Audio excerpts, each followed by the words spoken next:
귀한 찬양 감사합니다. 오늘 설교 주제인 사랑은 자기 공감, 수용하기, 그러나 경계 만들기는 이제 다음 주까지 봅니다. 그래서 오늘 고린도전서 이제 말씀만 받들어 읽었는데요. 다음 주도 이제 시편 96편을 연결해서 설교를 하겠지만 시편 96편이 만만찮게 깁니다. 이걸 다 읽을 수는 없고요. 그렇기 때문에 가능하시면 다음 주에 오실 때 물론 뭐 그냥 오셔도 좋습니다. 그러나 가능하시면 시편 96편을 직접 한번 읽어보십시오. 그리고 내게 어떤 느낌이 드는지, 더 나가서 성경 안에 이렇게 무시무시한 얘기가 담겨져 있는 이유가 뭔가 여러분 스스로 질문해 보시고 또 여러분 스스로 답을 해 보시고 오시면 훨씬 다음 주 설교가 이제 내게 가까이 다가올 수가 있을 겁니다. 이런 성경에는 많은 어록들이 있습니다. 아포리아라고 하는데요. 그런데 많은 성도들이 성경의 내용 가운데 오해가 많이 있더라고요. 그래서 제가 쉽게 가지 않는다고 그렇게 말씀드렸는데요. 그 가운데 전도서가 대표적입니다. 전도서가 시작이 뭐죠? 헛되고 헛되며, 헛되고 헛되니 그 다음 뭐라고 합니까? 모든 것이 헛되대요. 그러니까 우리가 펼치자 말자 헛되다는 말이 자꾸 반복이 되다 보니까 온 세상이, 내 인생도 허무하고 무상성이 우리를 가득 잡고 있구나 하는 느낌이 듭니다. 그러나 그렇지 않습니다. 기독교의 진리는 그렇지 않습니다. 그래서 전도서를 깊이 여러분이 살펴보시면 허무, 헤벨이라는 말과 함께 영원이란 말이 대조되어 자꾸 붙어 있습니다. 그 말은 무슨 말이냐? 영원이 단순히 멀리 있는 것이 아니라는 거예요. 내 현실, 내 오늘과 있기 때문에 내 오늘의 현실을 외면하지 않을 때 제대로 살 수 있다. 그렇게 우리에게 전도서가 강조하고 있는 겁니다.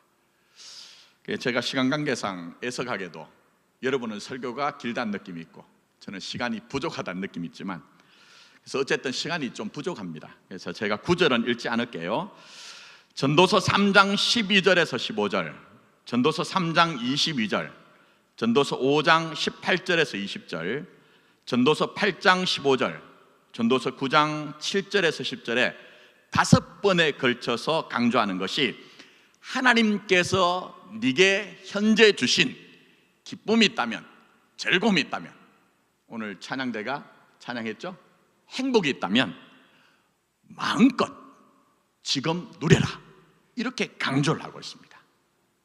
그럼 여러분, 우리 삶의 현실에 숨이 가끔 턱턱 막히는 허무가 없을까요?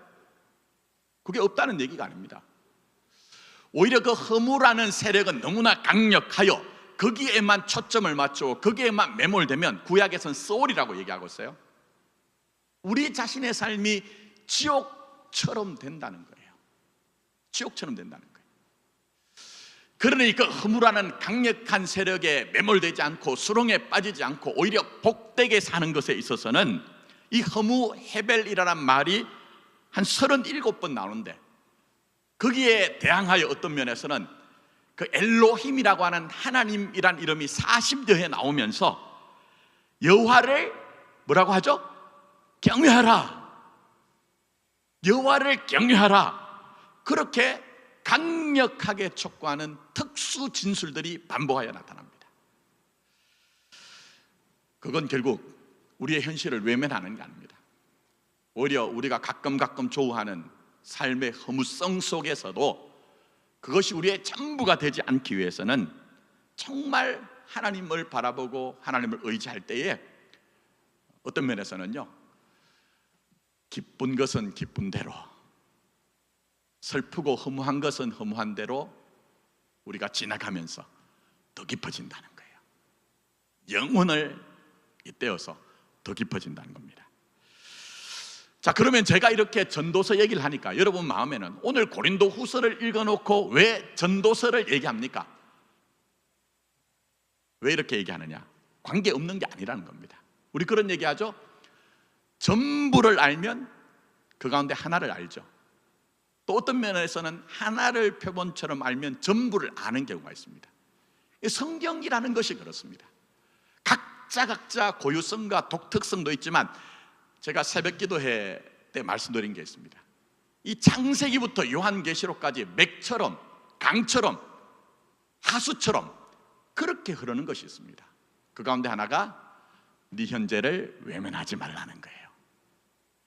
때로는 사랑은 성내지 아니하며라고 할 때 사실은 우리에게 엄밀하게 얘기하면 성이란 것, 화라는 것, 분노라는 것이 우리에게 불편하거든요. 때로는 내가 좀 그거 내게 그런 감정이 없으면 안 되나 하는 그런 어떤 마음이 들 때가 있거든요. 그러나 제가 전도서 말씀드릴 때 말씀드린 것처럼 현실을 외면하지 않는 것처럼 내가 내 안에 있는 그런 마음조차 감정조차 악하다, 나쁘다, 죄라고 판정하지 않고 이 감정조차도 다른 감정처럼 제가 지난주 말씀드렸죠? 하나님이 주신 거라고 얘기했어요. 하나님이 주신 것이라고 얘기했어요. 가치 중립적이기 때문에 내가 그것을 받아들이고 알아차려주고 수긍하는 것, 거기서 성장이 있고 변화가 시작된다고 말씀드렸습니다. 특히 조금 더 깊이 내려가야 된다고 말씀드렸죠. 분노는 떠오르는 감정이지만 사실은 깊이 내려가면 내가 원하고 바라는 진실이 있다고 말씀드렸습니다. 기억하실지 모르겠습니다. 표정을 보니 눈을 조금 내려 이렇게 밑을 보시는 것이 기억 안 나신 것 같아요. 전혀 걱정하지 마십시오. 걱정하실 필요 없습니다. 여러분이 모르셔야 제가 또 할 얘기가 있기 때문에 그렇습니다. 자, 다시 한번 복기를 시켜드리면요, 자, 분노에는 심판이 있다고 했어요. 내 나름대로 기준, 옳다 그러다. 근데 내가 가지고 있는 옳다 그러다는 것이 자꾸 충돌이 일어나니 화가, 분노가 일어나는 겁니다. 또 분노는 기대라고 얘기했어요. 그건 무슨 얘기죠? 내가 상대에 대해서 기대가 있다는 거예요. 근데 그게 좌절되는 거예요. 그거 제가 지난주에 청소년기에 아이들 얘기하면서 그런 얘기도 했습니다만 그거 좌절이 되는 겁니다. 또 더 나아서 분노는 자기 요구라고 얘기했습니다.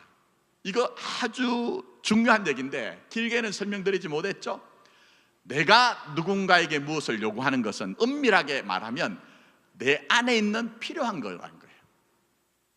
내가 정말 내게 있어야 되는 것이라는 거예요. 그게 내 안에 다 충만하다고 하면, 부족함이 없다고 하면 누군가에게 요구할 필요도 없는 거예요. 그래서 분노는 그래서 우리에게 자기 요구라고 그렇게 얘기를 했습니다. 그게 좌절되니까. 자, 그 다음에 분노는 감정의 연결이라 얘기했습니다. 무슨 얘기입니까? 공감받고 싶다는 거예요.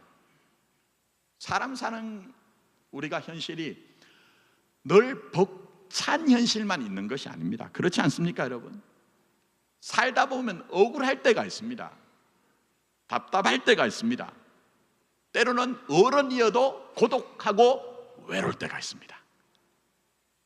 그럴 때 누군가 나에게 그 마음을 좀 알아차려주고 공감해주면 좋겠는데 그거 알아차리지 못할 때 분노가 있다, 화가 일어난다, 그렇게 말씀드렸습니다. 자, 그 다음에 또 분노는 두려움이라고 얘기했어요. 그건 뭐죠? 당신과 나 사이가 안전했으면 좋겠다. 더 이상은 당신과 나와의 사이를 심각한 위기로 빠뜨리지 말아 달라는 그런 마음이 있다는 거예요. 근데 그게 안 되니 화가, 분노가 일어나는 겁니다. 자, 마지막은 분노는 뭐라고 했죠? 사랑이라고 얘기했습니다. 내가 상대에게 사랑하고 헌신했어요. 그만큼은 아니어도 그 사랑에 대한 리스폰스, 응답이 있어야 되잖아요. 근데 그 사랑에 대해서 상대가 응답이 없을 때 그것 때문에 분노가, 화가 일어난다, 그렇게 설명드렸습니다. 자, 그러나 여기서 기억하셔야 되는 게 있습니다. 제가 왜 이렇게 자꾸 쪼개어서 들어가느냐, 제가 말씀드렸죠. 이것을 해결하느냐 해결하지 못하느냐는 것은 두 번째 문제입니다. 내가 내 안에 있는 하와 분노를 나쁜 것, 악한 것, 죄라고 판정하지 않을 뿐만 아니라 그 분노 속에서는 내가 진짜 바라고 원하는 것을 읽어주기만 해도 마치 밥솥에 압력이 가득 찼을 때에 위에 있는 꼭지를 탁 돌리면 어떻게 되죠? 피쉬 하고 압력이 빠지는 것처럼 상당히 내 안에 있는 분노가 일으킬 수 있는 압력을 누그러뜨릴 수가 있다는 겁니다. 그걸 여러분 기억을 하셔야 된다는 겁니다. 왜 제가 이 말씀을 드리느냐? 제가 말씀드린 것처럼 분노의 감정은 다른 감정처럼 같이 중립적이에요. 그러나 또 하나의 현실이 있죠. 그게 뭡니까? 우리 속담에 뭐라고 얘기합니까? 빈대잡으려다가 초가삼간 태운다 하죠. 빈대잡으려다가 초가삼간 태우는 격이 되는 것이 하와 분노입니다. 가끔 그런 경우가 있죠. 나중에 돌아보면 아이고 그때 내가 화를 내지 말았어야 하는데, 그 분노 때문에 그렇게 오랫동안 교제를 하기도 하고 친근하기도 하고 끈끈하기도 했던 관계가 멀어지고 깨지기도 하는 현실이 있죠. 그것뿐만 아니라 제가 일일이 예를 들지 않아도 분노가 난 엄청난 어두운 그림자와 같은 현실들이 우리에 있거든요. 외면하는 것으로 우리의 그런 분노와 화를 해결할 수 있는 것이 아니기 때문에 오히려 억압하여 누르거나 멀리하여 외면하는 것이 아니라 내 안에 있는 하와 분노를 솔직하게 조우하면서 그것을 인정하고 수긍하며 내 안에 있는 바라고 원하는 것을 내가 안아줄 때 거기서 변화가 시작된다는 거예요. 변화가 시작된다는 겁니다. 우리가 그렇게 할 수 있는 이유가 뭐죠? 신앙적으로는 우리는 하나님 안에 있기 때문에 그렇습니다. 단순한 말이지만 여러분이 이 사실을 진리로 인정하고 믿을 때에 굉장한 변화가 경험되어집니다. 우리는 하나님 안에 있습니다. 그 하나님의 안에 있다는 것은 늘 누누이 강조하지만 여러분 기억하게 하기 위해서 말씀드리지만, 우리가 죄인 되었을 때에 하나님이 자기 아들을 주신 사랑이 시작이랍니다. 그러면 하나님이 우리의 전부를 다 받으셨거든요. 그럼 우리의 잘난 것만 받으시는 것이 아니고 우리의 연약하고 깨어지고 우리가 외면하고 싶은 우리의 인생과 우리의 현실조차도 이미 하나님은 아들을 우리가 죄인 되었을 때 그 사랑 안에 두기로 작정하였기 때문에 그 아들을 죽은 자리에서 두신 것이 아니라 다시 살려 부활하게 하셨을 뿐만 아니라 지금은 하나님 보좌 우편에 앉아서 우리를 위해 간구하시는 이라고 말씀했기 때문에 더 대단하게 사랑하신다는 거예요. 이해가 되세요, 여러분? 우리는 자꾸 우리의 신앙을 감동, 은혜라는 이름으로 감동해서 확인하기 때문에 그게 안 느껴지실 수가 있지만, 자꾸 제가 성경으로 얘기하는 이유가 진리 안에서 짚어가면서 확인하실 것이 뭐냐 하면, 우리가 죄인 되었을 때 아들을 주신 사랑이 시작이었다면 그 후로 아들을 일으켜 그가 지금 가만히 계신 것이 아니라 하나님 보좌 우편에서도 너희를 위해 간구하시니 얼마나 더 대단하냐, 얼마나 더 대단하냐. 그러니 화를, 분노를 외면하는 것이 아니라 오히려 그 모든 것들을 읽어주는 것, 거기서 사랑은 성내지 아니하며 라는 변화와 성장이 되어진다. 그렇게 기억을 하시라는 겁니다. 자, 그런데 오늘은 꼭 기억하실, 제가 너무 막 흥분을 해서 그런 것 같습니다. 꼭 기억하실 게 있습니다. 내가 그렇게 알아차리고 내가 그렇게 수용하고 내가 그렇게 인정해야 되는 나의 모습 가운데 하나가 뭐냐면, 꼭 여러분이 기억하십시오. 나는 화를, 분노를 어떻게 표현하는 사람인가 하는 거예요. 자, 다시 한 번 말씀드립니다. 이게 오늘 설교의 결론이며 전부입니다. 나는 내 안에 있는 하와 분노를 어떻게 표현하는 사람인가 하는 거예요. 제가 이렇게 말씀드리니까 많은 분들은 아니, 화내는 거 사람 똑같죠. 분노를 터뜨리는 건 뭐 사람 차이가 있습니까? 그렇지 않습니다. 세 가지 유형이 있습니다. 여러분이 꼭 기억하실 것은 이걸 기억하라는 것이 아니고 나는 어떤 유형을 가지고 있는가 하는 것을 보라는 겁니다. 첫 번째, 폭발형이 있습니다. 두 번째, 뭐가 있을까요? 억압형이 있습니다. 세 번째, 누수형이 있습니다.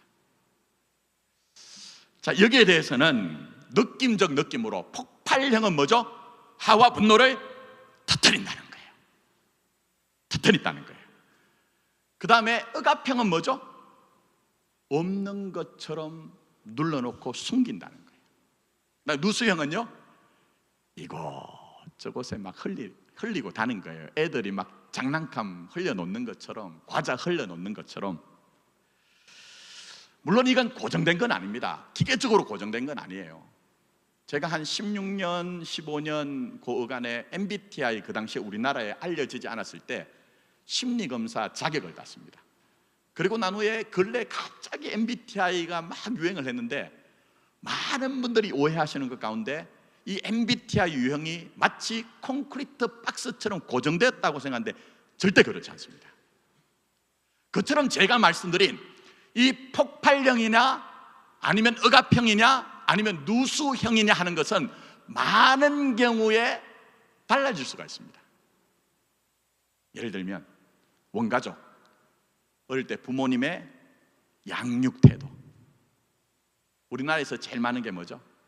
애들이 막 화가 나고 짜증이 나면 엉덩이 때리죠. 그만해! 그럼 애들이 화는 나쁜 거다 이런 느낌이 있어서 누르는 게 익숙하거든요. 남자들이 특히 다 합니다. 또 더 나가서 그 사람이 살면서 만난 사람들 그리고 자기 경험들 이런 것도 있습니다. 그 다음에 또 하나 중요한 것은요, 내가 지금 처한 형편과 상에 따라서도 얼마든지 바뀌어요. 얼마든지 바뀌어요. 이해를 시켜드리기 위해서 제 얘기를 좀 하고자 합니다. 저는 형제가 3명입니다. 그런데 남자로서는 제가 장남입니다. 장남들의 특징이 뭐냐면요, 자기 요구를 잘 하지 못해요. 감정의 표현도 잘 하지 못합니다. 더군다나 저는 청소년기가 끝나고 바로 교회 교역자 생활을 했습니다. 그러다 보니까 좋은 전도사, 좋은 목사는 뭐죠? 가장 쉬운 것은 착한 목사예요. 착한 목사는 뭐죠? 화낼만 할 때 화내지 않고 웃는 거예요. 그리고 어떤 일이 있든지 아이고 다 제 잘못입니다라고 얘기해 드리는 것. 그러다 보니 저는 저희 교회에 부임하기 전까지 착한 목사였습니다. 믿든지 말든지. 다르게 얘기하면요, 억압형의 사람이었습니다.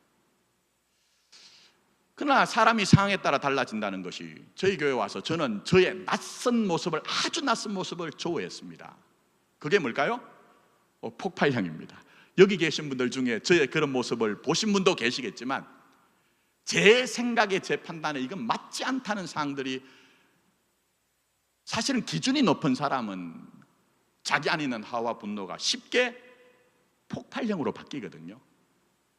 그래서 지난 세월에 여기 안 계시지만 이제 은퇴하신 고창근 장로님이 회의를 할 때 저한테 이렇게 암묵적으로 자꾸 눈치를 줄 때가 있습니다.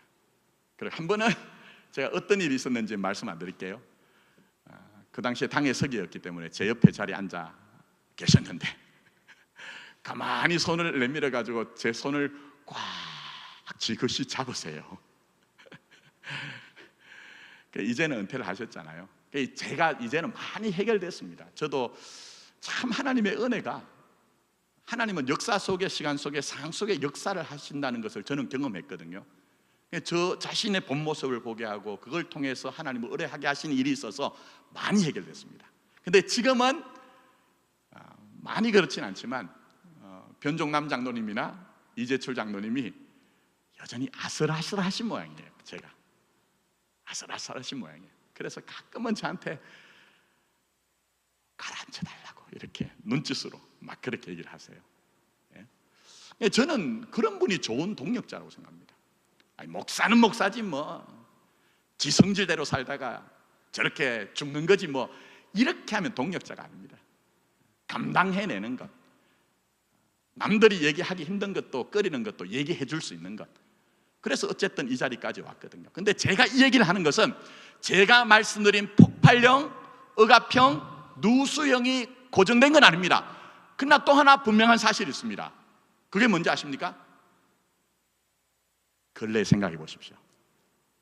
내가 자주, 종종, 반복적으로 행동하는 패턴이 있습니다.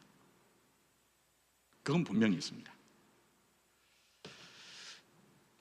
여기에 대해서는 제가 자세한 설명을 좀 드려야 여러분이 이해가 되는데 그럴 시간은 안 되고, 지난주에도 책 한 권 소개해드렸죠. 이 얘기는 제 얘기가 아니고 기독교 출판사인 디모데에서 나온 분노 컨트롤이라는 책에 이걸 자세하게 다루고 있습니다. 기회가 되면 읽어보십시오. 근데 이 책에서 얘기하는 중요한 사실 가운데 하나가 내가 화에 대해서, 분노에 대해서 어떻게 표현하는가 하는 유형을 알 때에 오히려 내 안에 있는 화와 분노를 내가 통제하고 내가 조정하고 내가 조절할 수 있는 가능성과 기회가 된다는 거예요. 역으로 보면 내가 어떤 유형의 사람인가를 알지 못할 때에 그 각 유형이 가진 그림자들, 바라지 않았지만 생길 수 있는 현실들이 때로는 나를 덮는다는 겁니다. 그럼 자세히는 말씀드릴 수 없고, 그게 뭘까요, 여러분? 폭발력은요, 한마디로 화를 벌컥 내고는 나중에는, 그때는 내가 왜 그랬지? 내가 참 바보짓을 했구나. 그런 일이 생긴다는 거예요. 그게 폭발형이 가진 문제입니다. 그래서 이 폭발형의 사람들은 화나 분노를 터뜨리기 때문에 마치 전쟁터에 전사자를 만들고 부상자를 만드는 것처럼 내 곁에 있는 소중한 사람들에게 그렇게 피해를 입힐 수가 있습니다. 그리고 떠나가서 나중에 돌아보면 그때 내가 조금 한 번 더 생각했더라면 내가 왜 그 바보짓을 했지라는 그 수치감, 그것 때문에 자기 영혼이 피폐하게 되는 거예요. 자, 그러면 압력형의 역기능 그림자가 뭘까요? 쉽게 말씀드리면 냄비 안에, 제가 오늘 새벽에도 사건을 하나 쳤습니다.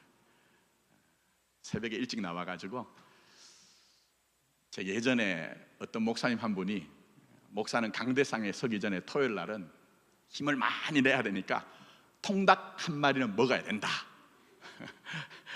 그게 제 어릴 때부터 뇌리에 이렇게 새겨져 있어가지고 지금도 토요일 날 아무리 늦어도, 심지어 새벽에 들어가도 무조건 어떤 고기든지 단백질을 먹습니다. 그런데 어제 이제 닭을 먹다가 어제는 좀 다 먹질 못하겠더라고요.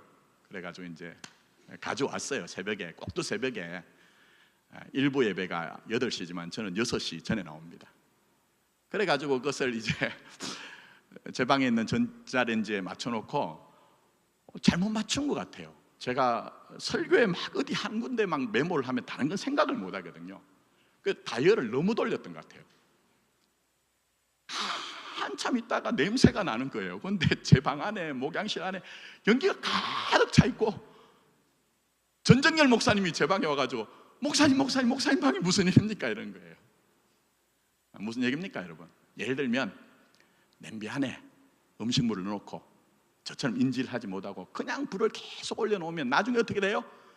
음식도 타고 냄비도 까맣게 타는 것처럼 자기 자신을 연소한다는 거예요. 자기 자신을, 결국 자기 자신을 연소한다는 거예요. 그게 고통스럽죠. 대표적으로 우리나라에만 있는 정신병 리학에 대한 정상 진단명이 하나 있습니다. 잘 아시죠? 화병입니다.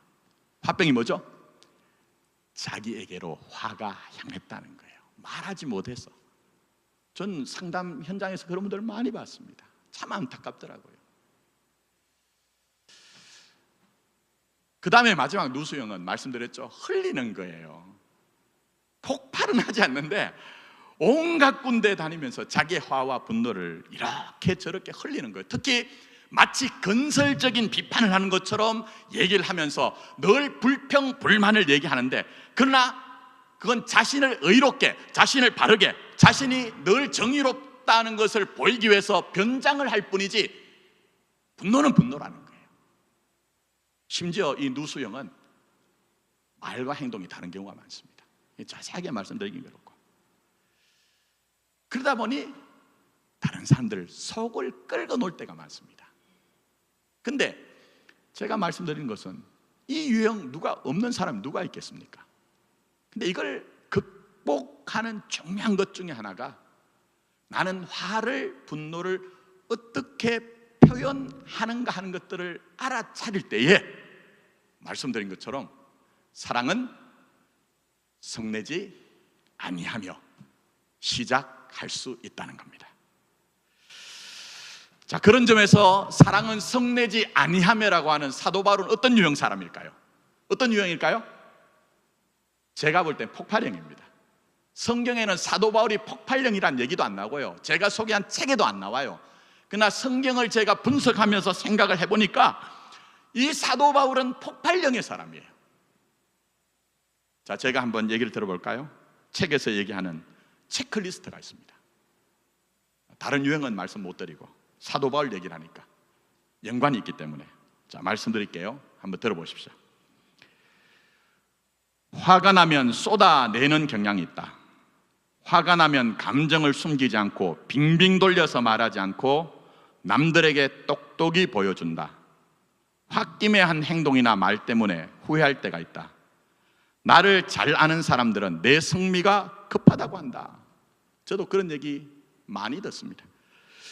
화나면 언성이 높아지고 불쑥 욕이 나오려 한다. 화나면 사람들이 나를 무섭다고 한다. 화나면 내가 나를 통제하지 못할 때가 있다. 화나면 오히려 내적으로 내가 힘이 생긴 것 같다. 이건 뭐 설명이 필요한데 굉장히 중요한 얘기입니다. 누가 어떤 일로 나를 화나게 하면 나는 방어적이 되고 복수심이 생긴다. 나를 향해 고집이 세다고 할 사람들도 분명히 있다. 이런 체크리스트를 얘기합니다. 물론 사도 바울이 다 맞다는 얘기는 아닙니다. 그러나 저자가 얘기하는 것은 이 체크리스트의 반 정도만 해당돼도 뭐라고요? 폭발형이라는 거예요. 자, 그러면 사도 바울을 보십시오. 사도 바울은 바리새인입니다. 옳다 그르다 하는 기준이 아주 명확합니다. 저도 제 경우를 말씀드렸지만 기준이 높은 사람, 기준이 명확한 사람은 그게 쉽게 분노로 기울어집니다. 우리 그런 모습을 볼 수가 있죠. 이거 다 제가 성경에서 다 인유하기는 힘듭니다. 자, 한 군데만 보면, 한 군데만 아니죠. 좀 보겠습니다. 사도행전 여러분 7장에 보시면 스데반이 폭도들에게 돌 맞아 죽죠. 근데 이 일은 불법적인 일입니다. 왜 불법적인 일입니까? 당시는 로마가 지배하던 시대이기 때문에 대산헤드린 공회에서 중재론해 사형을 언도해도 결국 마지막에는 로마에 의해 승인을 받아야 됩니다. 그래서 예수님이 마지막에 어떻게 되죠? 대제사장들과 서기관들에게 죽어야 된다는 그런 판결이 내려졌지만, 결론이 내려졌지만 어디로 데려갑니까? 총독 빌라도에게 데려가는 거예요. 그러나 스데반은 그렇지 않습니다.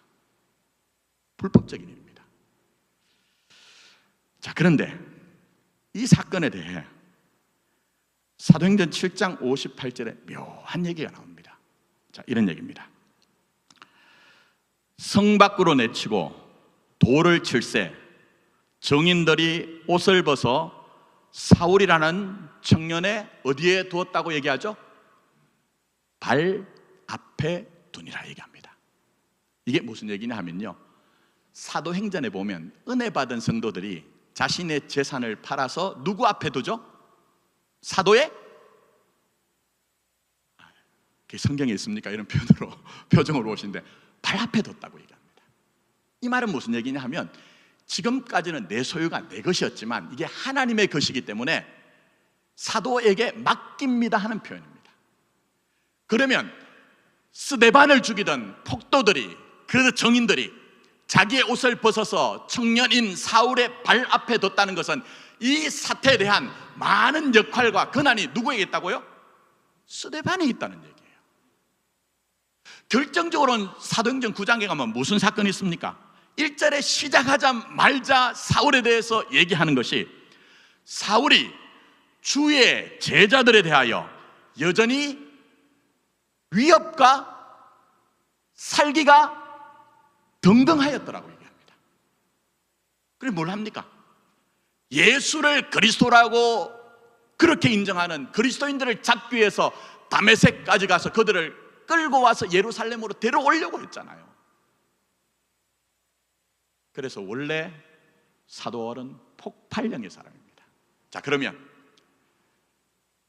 예수님 만나기 전에 이런데 예수님 만나서 우리 세상 말로 헷가닥 바뀌었습니까? 여러분 어떻게 생각하세요? 많은 분들이 신앙의 오해를 예수 만나면 자기 성격, 기질 바뀐다고 생각합니다. 그렇지 않습니다. 하나님은 여러분의 성격이나 기질이나 어떤 여러분의 행동의 패턴들을 변화시키는 것이 아니라 그 자체를 십자가의 능력으로 사용하세요. 3부니까 조금 더 설명하면요, 여러분 느린 사람은 어떻게 사용할까요? 천천히 가게 하는 것으로 역사를 하세요. 교회에서는. 예? 그럼 빠른 사람은요, 교회에서 뭔가 목표가 생기면 그 사람을 통해 그 목표를 향해 힘있게 나가게 하는 그런 역할을 하는 거예요. 예를 들면 그런 점에서 예수를 만난 후로 사도 바울의 이 폭발형의 어떤 패턴이 바뀌지 않습니다. 그 가운데 하나가 갈라디아서 2장에 보면 안디옥 교회에서 베드로가 이제 이방인들과 식사를 하고 있다가, 좀 줄여서 얘기를 할게요, 예루살렘 교회로부터 쉽게 말씀드려 특사가 왔어요. 그런데 보니까 그때 이 베드로가 이방인들과 식사를 하다가 도망을 갑니다. 숨습니다. 왜 그럴까요? 사도행전 보시면 여러분들이 한번 확인해 보십시오. 나중에 사도 바울이 선교 보고차 올라갔을 때에 예루살렘 교회 기둥과 같은 베드로와 또 한 더 나가서 예수님의 동생인 야고보가 함께 확인한 것은 구원은 율법의 행위로 얻는 것이 아니라 뭐로 얻어요? 믿음으로 얻는다는 것을 확인했어요. 그래서 이제는 더 이상 유대인이나 헬라인이나 이방인이나 막힌 담이 다 흘려져서 그리스도 예수의 피 가운데 하나가 된 거예요. 그러니 함께 교제하고 식사할 수 있는 거예요. 심지어 그 앞으로 가서 사도행전 10장에서는 베드로가 무두장이 시몬의 집에 머물 때 주님께서 계시하셨잖아요. 그래서 로마의 백부장 고넬료의 집에 가서 그와 함께 교제하고 복음을 전하고, 그렇게 할 때 그들에게 성령이 임한 것을 이미 경험했거든요. 그러나 문제가 뭡니까? 맞는 것이 있다고 해도 시간이 필요합니다. 그래서 초대교회는 이 문제 때문에 많은 갈등, 시비거리가 있었습니다. 그래서 지금 안디옥 교회에서 이방인들과 함께 식사를 하고 교제를 하던 베드로가 혹시라도 내가 시비거리가 될 수 있겠구나 생각하고 이방인들과 식사를 하고 있다가 그 자리를 떠난 거예요. 근데 문제는 그때 함께 있던 유대인들이 함께 그렇게 행동을 하고 심지어는 바나바조차도 그렇게 하는 거예요. 근데 중요한 건 이겁니다. 갈라디아서 2장 14절에 보니 이런 현실 앞에서 바울이 만만치 않습니다. 뭐라고 얘기를 하느냐? 모든 자 앞에서 게바에게 이르되라고 직격하면서 9절을 읽지 않을게요. 너 그렇게 하면 안 돼. 너 그렇게 하면 안 돼. 강하게 얘기합니다. 그러면서 저 유명한 갈라디아서 2장 20절, 내가 그리스도와 함께 십자가에 못 박혔나니 그런즉 이제 내가 사는 것이 아니요 오직 내 안에는 그리스도께서 사시는 것이라. 이제 내가 육체 가운데 현실 가운데 사는 것은 나를 사랑하사 나를 위하여 자기를 버리신 누구를 믿는 믿음으로 사는 것이라죠? 하나님의 아들을 믿는 믿음으로 산다고 강하게 반박합니다. 그게 폭발력인 거죠. 이것만 있는 건 아닙니다. 간단하게 말씀드리면 사도 바울이 처음에 회심을 하고 교회의 인정을 받지 못했습니다. 여러분, 제일 답답할 때가 언제입니까? 나는 내 안에 진실인데 아무도 인정하지 않을 때, 그때 답답하고 억울하고 세상 말로 미쳐 죽을 지경이거든요. 근데 바울이 그랬거든요. 근데 그때 교회에 사도 바울을 이해시킨 사람이 누구죠? 바나바입니다. 근데 문제는 2차 전도여행 때 마가를 데리고 가는 문제 때문에 이 바나바 얼마나 소중합니까? 자기의 진정성을 교회에 확인시켜주고, 심지어는 안디옥 교회에서 선교사를 파송할 때 함께 파송된 바나바와 대판 싸웁니다. 대판 싸웁니다. 어떻게 우리와 함께하지 않은 저렇게 나약한 마가를 데려갈 수 있겠느냐 하고 갈라집니다. 그 정도로 아주 폭발력의 사람입니다. 그러나 중요한 게 있습니다. 이제 말씀을 맺으면서 그게 전부가 아니라는 거예요. 그게 전부가 아니라는 거예요. 사도께서 자기 자신이 어떤 사람인지 모르기 때문에 자신의 화와 분노에 잡아먹히지 않았다는 겁니다. 이게 굉장히 중요합니다. 제가 방금 인용한 갈라디아서 2장 20절, 그리스도 예수를 믿는 믿음 안에서 자기를 본다는 의미 속에서는 자기 자신을 제대로 본다는 의미도 있거든요. 그러니 자신 안에 있는 하와 분노에 잡아먹히지 않습니다. 그래서 말씀드린 마가를 나중에는요 제자로 받아들입니다. 그러니 알 때 자유로워집니다.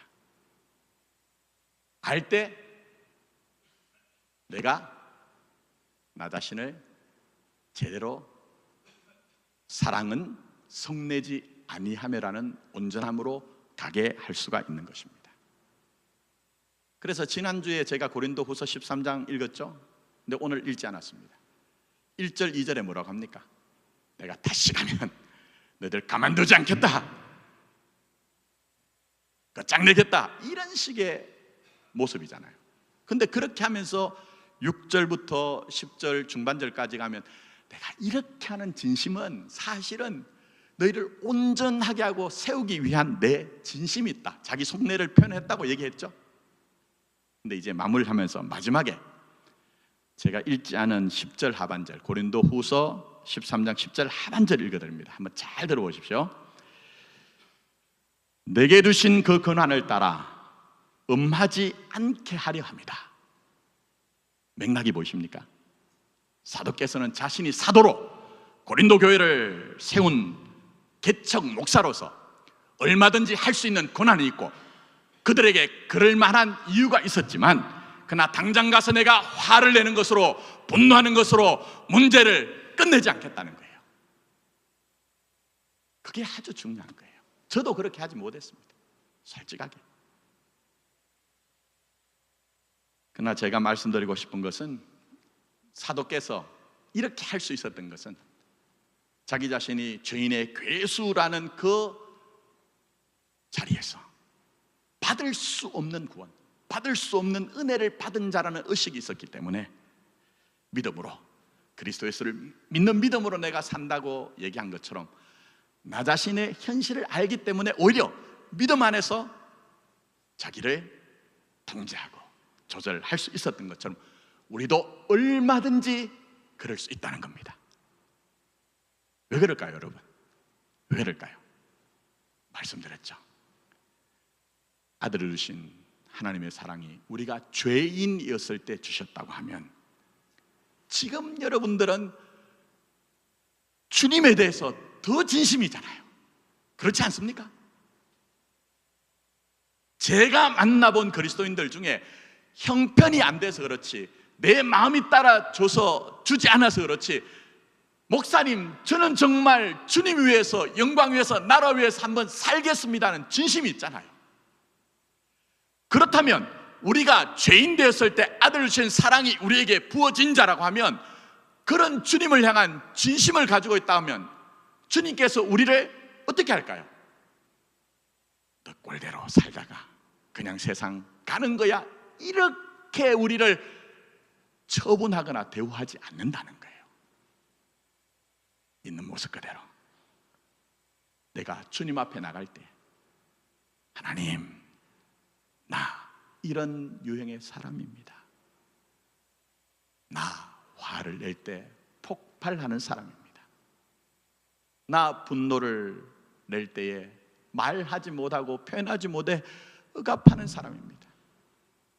하나님, 나 불평 원망 많이 하면서 주변의 사람들을 아주 좀 어떤 면에서 속을 끓는 사람입니다 라고 얘기할 때, 살아계시고 지금도 역사하시는 주님은 여러분의 인생을 아나 사랑은 성내지 아니하며라고 하는 그 온전한 길을 가게 하십니다. 믿으십시오. 믿으십시오. 그리고 주님 앞에 여러분을 맡기십시오. 그래서 주님이 주시는 그 깊은 은혜와 축복이 여러분의 삶이 되기를 예수님의 이름으로 축복합니다. 기도하겠습니다.